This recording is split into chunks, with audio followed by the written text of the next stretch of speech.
அனைவருக்கும் அதியமான் குழுமத்தின் வணக்கம். ஸோ இந்த வீடியோவில் டிஎன்பிஎஸ்சி மாஸ்டர் பிளான் பற்றி தான் பார்க்க போகிறோம். மாஸ்டர் பிளான் ஜூலை மந்த்துக்கான ஷெட்யூல். ஏற்கனவே ஜூன் மந்த்துக்கான ஷெட்யூல் வந்து நம்ம கம்ப்ளீட் பண்ணிடுவோம், நாளையோட கம்ப்ளீட் பண்ணிடுவோம். ஸோ ஏற்கனவே 8ஆம் தேதியிலேருந்து ஸ்டார்ட் பண்ணதுனால இந்த பிளான் வந்து நாளைக்கு தான் முடிவடையுது. ஸோ அதுக்கப்புறம் நீங்கள் வந்து எழுதக்கூடிய தேர்வுகளுக்கு என்ன படிக்கணும் அப்படிங்கிறதான் இந்த வீடியோவில் நம்ம பார்க்க போகிறோம். சரிங்களா? இதுக்கான பிடிஎஃப் லிங்க் இந்த வீடியோவில் டிஸ்கிரிப்ஷனில் இருக்குது. நம்முடைய athiyamanteam.com வெப்சைட்டில் போய் டவுன்லோட் பண்ணிக்கலாம்.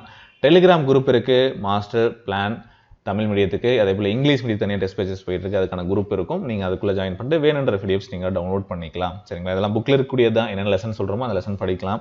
நீங்கள் டெஸ்ட் பேஜில் ஜாயின் பண்ணியிருந்தீங்க அப்படின்னா நம்முடைய வெப்சைட் courses.athiyamanteam.com அப்படிங்கிற இணையதளத்தில் போயிட்டு நீங்கள் ஜாயின் பண்ணுற மாதிரி இருக்கும். அதில் பிரைம் பேட்ச் இங்கிலீஷ் மீடியத்துக்கு, அதே போல் மாஸ்டர் பிளான் தமிழ் வழி தனியாக இருக்குது. சரிங்களா? இதில் நீங்கள் ஜாயின் பண்ணிக்கலாம். ஓகேவா? ஸோ இப்போ ஜாயின் பண்ண முடியுமா அப்படின்னு கேட்டிங்கன்னா தாராளமாக ஜாயின் பண்ணலாம். இப்போ ஜாயின் பண்ணிங்கன்னா இன்னிலிருந்து உங்களுக்கு கோர்ஸ் வந்து ஆக்டிவேட் ஆகும். ஏற்கனவே எழுதின டெஸ்ட் எல்லாமே உங்களுக்கு வந்து ஓப்பன் பண்ணி நீங்கள் எழுத முடியும். பட் நீங்கள் எப்போ எழுதணும்னு விருப்பப்படுறீங்களோ அப்போ நீங்கள் எழுதிக்கலாம். சரிங்களா? அது உங்களோட கன்வீனியன் தான். நீங்கள் அந்த பிளான் படி ஃபாலோ பண்ணிட்டு டெஸ்ட் எழுதிட்டு வந்தாலும் சரி, இல்லை நாளைக்கு என்ன டெஸ்ட் இருக்கோ அந்த பிளான் படி நீங்கள் ஃபாலோ பண்ணிட்டு படிச்சு டெஸ்ட் எழுதினாலும் சரி. ஸோ அது உங்களுடைய விருப்பம். சரிங்களா? ஸோ ஜாயின் பண்ண முடியுமானா ஜாயின் பண்ண முடியும். வேணுன்றவங்க நீங்கள் ஜாயின் பண்ணிட்டு எழுத ஆரம்பிச்சுக்கோங்க. சரிங்களா? ஸோ பிளானில் வந்து என்னென்ன சப்ஜெக்ட்ஸ் வந்து இன்க்ளூட் பண்ணியிருக்கோம் அப்படின்னா, நம்ம இந்தியன் பாலிட்டி, சரிங்களா, இந்திய ஆட்சியல். ஸோ முதல்ல இருக்கக்கூடிய டெஸ்ட் 1 வந்து பார்த்தீங்கன்னா, அதாவது 3 சப்ஜெக்ட் என்ன ஆர்டரில் இருக்குன்னு பார்த்தீங்கன்னா, இந்திய ஆட்சியல், அடுத்து இந்திய தேசிய இயக்கம். ஸோ கணிதம் வந்து நீங்கள் நடுவில் இன்க்ளூட் பண்ணியிருப்பேன். ஸோ டெஸ்ட் 1 பார்த்தீங்கன்னா இந்திய ஆட்சியலில் ஸ்டார்ட் ஆகுது. அடுத்த சப்ஜெக்ட் வந்து பார்த்தீங்கன்னா இந்திய தேசிய இயக்கம் அப்படின்னு இருக்கும். சரிங்களா? ஸோ இதில் 6th டேர்ம் பார்த்தீங்கன்னா 6th டேர்மில் ஒவ்வொன்றும் 3 லெசன் கொடுத்துருப்பேன். ஒரு 25 பேஜ் வரும், அவ்வளோதான் மேக்ஸிமம். ஸோ ஈஸியாக இருக்கும். நீங்கள் படிச்சிருங்க. ஒன் டேயில் நீங்கள் ஸ்பெண்ட் பண்ணி படிச்சு அவனை வேறு வழியில். அதே போல் மொத்தம் 22 டெஸ்ட் இருக்கும், இன்க்ளூடிங் ரிவிஷன் டெஸ்ட் எல்லாமே சேர்த்து தான். சரிங்களா? இதில் வந்து நான் 12th வரைக்கும் போட்டிருக்கேன் பிளான்னு. ஓகேவா? 12th இந்திய தேசிய இயக்கம் வரைக்கும் போயிருக்கோம். அதில் இன்னும் 2 லெசன்ஸ் வந்து பெண்டிங் இருக்குது. அதையும் நான் வந்து உங்களுக்கு அடுத்த பிளானில் அப்டேட் பண்ணும்போது நான் அப்டேட் பண்ணி கொடுத்துறேன். அதை நீங்கள் முடிச்சுக்கலாம். சரிங்களா? அதே போல் இந்திய அரசியலமைப்பில் வந்து பார்த்திங்கன்னா 10th முடிச்சிருவீங்க, 11th கொஞ்சம், அதே போல் 12th கொஞ்சம் லெசன்ஸ் படிக்கிற மாதிரி இருக்கும். சரிங்களா? பிளான் வந்து ரொம்ப சிம்பிளாக தான் இருக்கும். பட் நிறைய நீங்கள் படிக்கிற மாதிரி யோசிச்சிங்க அப்படின்னா நிறைய இருக்கிற மாதிரி இருக்கும். ஸோ 1 மந்த் ஃபாலோ பண்ணியிருக்கீங்க. அட்லீஸ்ட் நீங்கள் வந்து இன்னும் கொஞ்சம் இம்ப்ரூவ் பண்ணால் தான் வந்து பார்த்தீங்கன்னா படிக்க முடியும். நான் நிறைய பேர் தொடர்ந்து எழுதுறதில்ல, அதுதான் விஷயம். சரிங்களா? தேர்வுகள்லையோ இல்லை வந்து பார்த்தீங்கன்னா கொடுக்கக்கூடிய பிளான்லையோ எந்தவித மாற்றமும் இருக்காது. சரிங்களா? அந்தந்த தேதிகளில் அந்தந்த தேர்வுகளை நாங்கள் பதிவேற்றம் செய்கிறோம். மேக்ஸிமம் டிலே ஆச்சு அப்படின்னாலும் அன்றைக்கி ஈவினிங்கோ நாங்கள் வந்து அப்டேட் பண்ணிடுவோம், இல்லை சேர்த்து நாங்கள் அப்டேட் பண்ணி கொடுத்துருவோம். ஸோ இன்கேஸ் ஏதாவது சுச்சுவேஷனால் பண்ண முடியல அப்படின்னா, மற்றபடி எல்லா தேர்வுகளும் அந்த தேர்வுகளை இது வரைக்கும் நாங்கள் அப்டேட் பண்ணிட்டோம்.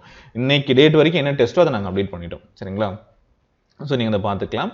ஸோ இந்த பிளானை ரெஃபர் பண்ணுறாங்க, நீங்கள் ரெஃபர் பண்ணிக்கோங்க. டெலிகிராம் குரூப்பில் இதுக்கான பிளான் வரும். ஸோ ஜாயின் பண்ண விருப்பம் இருக்கக்கூடிய நண்பர்கள் 8681859181 அப்படிங்கிற நம்பருக்கு வாட்ஸ்அப்பில் மாஸ்டர் பேட்ச் அப்படின்னு மட்டும், இல்லை டெஸ்ட் பேட்ச் அப்படின்னு ஒரு மெசேஜ் கொடுத்தீங்கன்னா போதும். இந்த டெஸ்ட் பேட்சில் எப்படி ஜாயின் பண்ணுறது, இந்த டெஸ்ட் பேட்சில் டெஸ்ட்டை எப்படி எழுதுறது அப்படிங்கிற இன்ஃபர்மேஷன் எல்லாமே வரும்.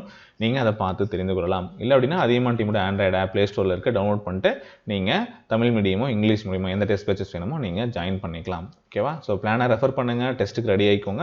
ஸோ ஜாயின் பண்ணாதவங்க நீங்கள் பிளான் படி படித்தாலும் ஓகே, அதையும் நீங்கள் ஃபாலோ பண்ணிக்கோங்க. அதே போல் இது இல்லாமல் டிஎன்பிஎஸ்சி சேலஞ்ச், டெய்லி சேலஞ்ச் இருக்குது. ஸோ அது கூட வந்து பார்த்தீங்கன்னா அதாவது இந்த பேட்ச் இல்லாதவங்க நீங்கள் அதை ஃபாலோ பண்ணிட்டு நீங்கள் படிச்சுட்டு வரலாம். கொஞ்சம் கொஞ்சமாக படிச்சுட்டு வாங்க படிக்கிறவங்க. சரிங்களா? அட்லீஸ்ட் இவ்வளோ படிக்க முடியாதவங்க நான் அதை படிச்சுட்டு வாங்க. ஓகேவா? ஸோ இது வந்து பார்த்தீங்கன்னா இதை இப்படி படிச்சிங்கன்னா கூட வந்து பார்த்தீங்கன்னா 6 மாதத்தில் முடிக்கிறது அப்படிங்கிறது கொஞ்சம் சிரமமாக தான் இருக்கும். நம்ம கொஞ்சம் ஸ்ட்ரிக்டாக பிளானை ஃபாலோ பண்ணிட்டு வந்தால் மட்டும்தான் முடியும். பிளானை கம்ப்ளீட் பண்ணணும், இல்லை டெஸ்ட் நீங்கள் படித்து முடிக்கணும் அப்படி 6 மாதத்தில் அப்படின்னா, ஒரு யூனிட்டுக்கு 1 மாதம் நீங்கள் எடுத்துக்கிட்டிங்கன்னா கூட வந்து பார்த்தீங்கன்னா மொத்தம் 10 யூனிட் இருக்குது, 10 மாதம் ஆகிடும். சரிங்களா? சரி, ஒரு 8 மாதம் கூட நீங்கள் எடுத்துக்கிறீங்க அப்படின்னா அதுவே அதிகம். நம்ம 6 மாதத்தில் முடிக்கணும் அப்படின்னு பிளான் போட்டிருக்கோம். இப்போ எவ்வளோ சீக்கிரம் நீங்கள் படிச்சுட்டு வரீங்களோ அவ்வளோ நல்லது. சரிங்களா? எந்த டைமும் நீங்கள் வேஸ்ட் பண்ணாமல் முடிஞ்ச வரைக்கும் ஒரு நாளைக்கு வந்து மினிமம் ஆச்சும் 6 மணி நேரம் நீங்கள் வந்து ஸ்பெண்ட் பண்ணி படிங்க. படிச்சிங்கன்னா மட்டும்தான் உங்களால் சிலபஸை கம்ப்ளீட் பண்ண முடியும். அதையும் நாங்கள் தெளிவாக சொல்லிடுறோம். சரிங்களா? ஸோ மேக்ஸிமம் அது உங்களோட டைம், உங்களுடைய கன்வீனியன்ட். பட் நீங்கள் ரெகுலராக ஃபாலோ பண்ணிட்டு வந்தீங்க அப்படின்னா கம்ப்ளீட்டாக நீங்கள் இப்போ ஒரு ஃபீல் கிடைக்கும். சார் நான் ஹிஸ்ட்ரியில் வந்து ஓகே ஒரு 80% 90% கம்ப்ளீட் பண்ணேன் அப்படின்னு ஒரு ஃபீல் இருக்கும். சரிங்களா? ஒரு பக்கம் மறந்த மாதிரி இருந்தாலும் நீங்கள் ரிவிஷன் அடுத்த டைம் படிக்கும்போது ஓகே ஆல்ரெடி படிச்சதுனால ரிவிஷன் ஈஸியாக பண்ணிவிடுவீங்க. அந்த ஒரு விஷயம் இருக்குது. சரிங்களா? இன்னும் நிறைய டெஸ்ட் நீங்கள் போடணும். ஸோ தொடர்ந்து எழுதிட்டு வாங்க. ஓகே? ஸோ ஜாயின் பண்ணுறவங்க உங்கள் ஃப்ரெண்ட்ஸ் யாராவது இருந்தாங்கன்னா அவங்களுக்கு இன்ஃபார்ம் பண்ணுங்கள், ஜாயின் பண்ணிக்கலாம். தமிழ் மீடியம் தனியாக இருக்குது, இங்கிலீஷ் மீடியம் தனியாக இருக்குது. ஓகேவா? தேங்க்யூ.